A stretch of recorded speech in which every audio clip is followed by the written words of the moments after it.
Great. Mark. Yes, Larry. How are you? I'm very well. I'm living an extremely exciting life. Life is good. As we see right there. Yes. If we need any proof. Yes. Well, no, it's one thing to be doing an exciting project like Space Command, but then to, on the side, set Kickstarter history, too. I know. It's wonderful. And, I'm totally embracing the new the new technology and the new possibility. Because, as you know, I've sold over 100 scripts I've written for all the studios and networks, Next Gen, DS9, Sliders, all that stuff. And I'm very grateful, and I'm very proud of the work I've done. But when I did Star Trek New Voyages World Enough in Time, without a studio or network, and it was seen by millions of people, and it got nominated for the Hugo and the Nebula. The one with George Takei? That's right. Back in 2008, I realized there was another possibility. And when Kickstarter, when that was brought to my attention, and I really started studying it, I realized that we didn't need a studio or a network anymore to make something wonderful. And so I'm really enjoying this ride, very much so. Now tell me the roots of Space Command. We'll run some art here, and hopefully we'll talk to Doug a little, Doug Drexler a little later too. But you bet. Tell me what the roots of it is, the actual project. You bet, sure. Well, the three shows that made me want to be a writer when I was a kid were the original Star Trek, the original Outer Limits, and the original Outer Limits and the original Twilight Zone. But also, because I grew up in the 60s and 70s, I was reading a lot of science fiction written in the 50s. So I was reading Heinlein and Bradbury and Asimov and Arthur C. Clarke and Robert Sheckley and Sturgeon and you name it, the whole panoply of terrific writers, and Galaxy and Worlds of If and Magazine of Fantasy and Science Fiction and Astounding. And I was watching science fiction movies from the 50s on TV and reruns, so Forbidden Planet and Day the Earth Stood Still and The Thing, the original one.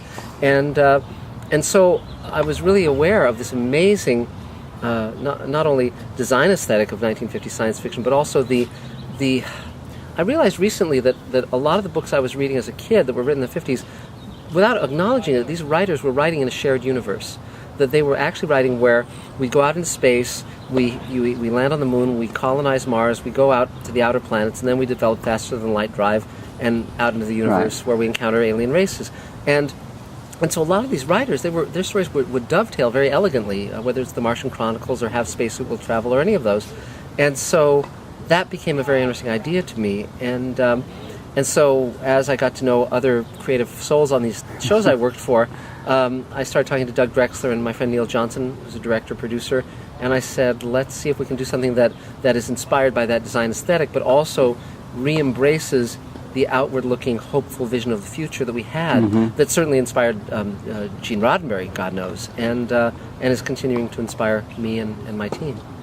Yeah, so the genesis of actually, what were your building blocks for Space Command? I mean, just that general aesthetic, and then... No, it was more than that. It was the initial inspiration, I think, was Space Patrol and Forbidden Planet. That's what I was going to say. Yeah, because that was, and it's interesting because both of those. Both the Space Patrol TV show, which is the live-action, live TV show, not the puppet one from England, which I've never even seen, and don't plan to. Though it may be very good, I don't mean to disparage it. It's funny because in both Space Patrol and Forbidden Planet, the organization they're serving is the United Planets, which of course Roddenberry then did his spin, making it the United Federation of Planets.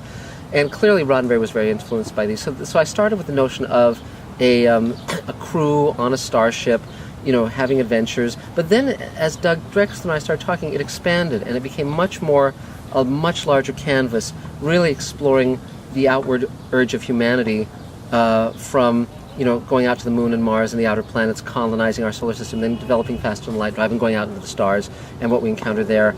While and it's a hopeful vision, and it's mankind at its best, but we're also taking all of our sins and flaws as human beings with us. So it means that war still exists. All the things that we, have been with us forever are still going to be there. But it's a hopeful vision. So it's not despairing in the way that Battlestar Galactica was. And I love Galactica, and I think it was a great show.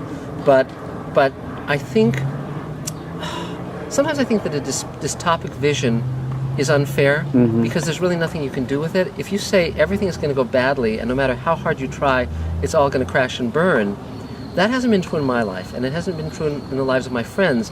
And we all have our individual tragedies, but I do know the power of love in our lives, and I do know the power of reaching out to others. There are cycles, but not... Yes. Well, we won World War II for one thing, you know. It's like, right there. It's like things can work out. Really, they can, you know. So, you know, depths of tragedy. Yeah. Yeah. You do move on. That's right, and you know, and so I think that's what I really wanted to explore. And so and Ray Bradbury is one of my good friends and a good mentor, a great mentor.